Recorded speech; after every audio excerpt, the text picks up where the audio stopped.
I'm Mohammed from Mohammed's Lego Universe, and today I'm showing you how to make a puppet from a brick separator. So the main piece is the brick separator. Then get this bracket, put it right here.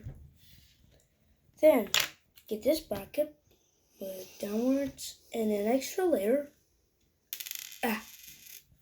Put two eyes.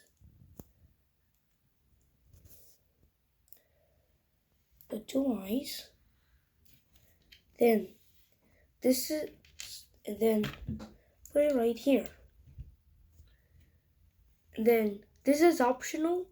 You could put this jumper plate that has this piece on.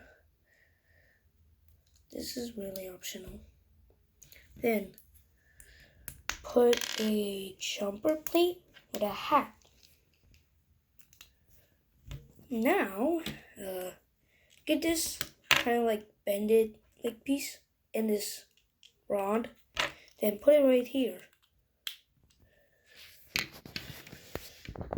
And then for the body, you first need to put these brackets.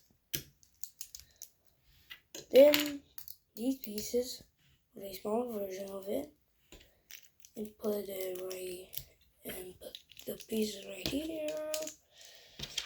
And then add some tiles. Then slide the brick separator puppet in there.